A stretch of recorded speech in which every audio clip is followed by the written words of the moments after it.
Let's talk about how busy hands can lead to deep conversations with your teenage grandchildren.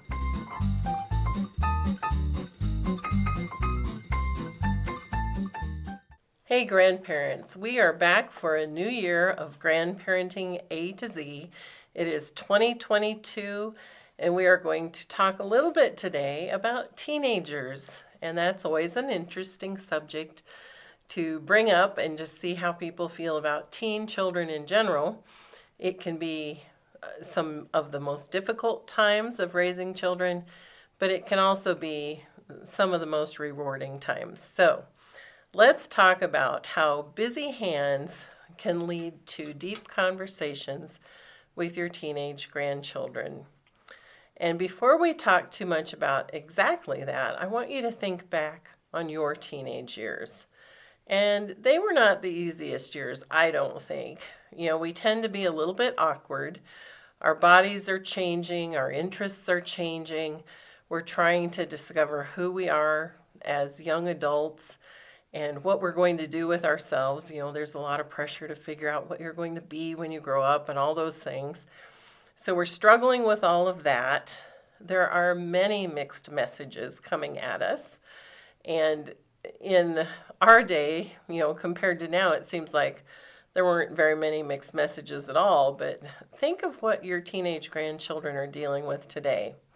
Lots of difficult issues, social issues, economic issues, pandemic issues, school issues, pressures that frankly most of us didn't have to deal with in our teenage years, and so it's complicated those years even more. And then top of that all off with, we're usually just a little bit embarrassed to talk about our changing lives and interests with the adults around us, even though somewhere internally we know these are the adults that love us, that will protect us and help us, but we're still just a little embarrassed to open up to them. That's, I think, a pretty good description of how most teens experience those years with parents and grandparents. So how can we kind of bridge some gaps and overcome that awkwardness and open doors to the conversations that really need to be had with the young people that we love so much? Well, work, in my mind, is one of the greatest ways to do this, because your focus really is on something else. If you're working on a project, if you're cleaning the garage, doing dishes, packing up items in a household for donation or for moving, doing lawn work or gardening work, anything that gets our hands busy and kind of shifts our focus of attention off of those intensely personal subjects, it opens the door to let those subjects come up naturally and maybe have some discussion that isn't, eyeball to eyeball across a table, which for a young person can be very uncomfortable and very awkward.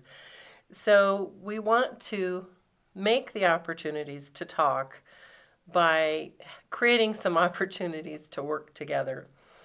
We can talk without direct eye contact, and we can maybe avoid some of those awkward silences that come up in those conversations because we're busy doing other things. You can pause a minute and say, hey, hand me that shovel. I need to, do this or that, or hand me a rake, or can you put those glasses in the cupboard?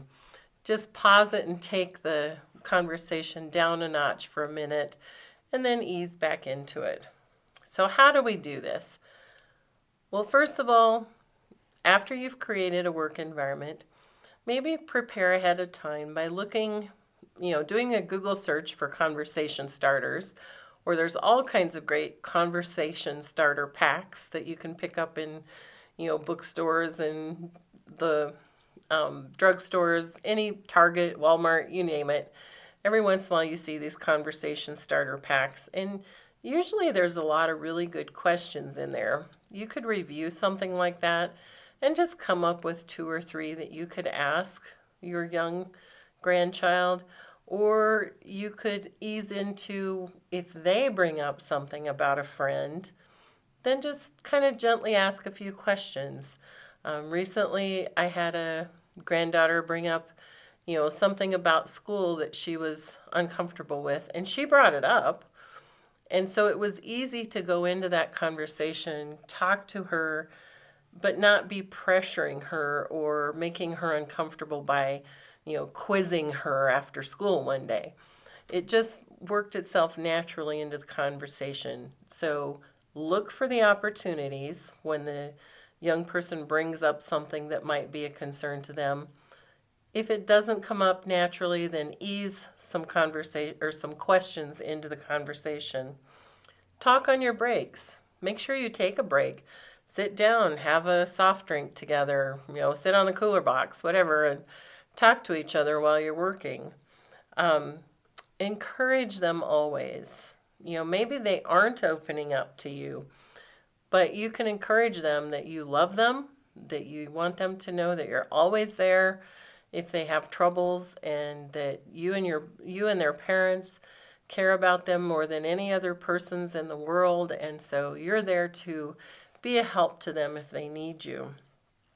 And if they won't open up, even after you have tried some of these things, again, just as you wrap up your day, give them a hug, tell them you love them, and that they're always safe to come to you, that you understand that the teenage years can be difficult and confusing sometimes, and if they have questions, you are there and willing to help them through anything that they may face.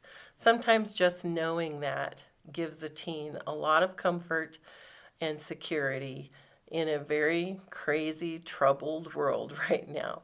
So we hope this is a help. We hope that you will watch for those opportunities with your teenage grandchildren.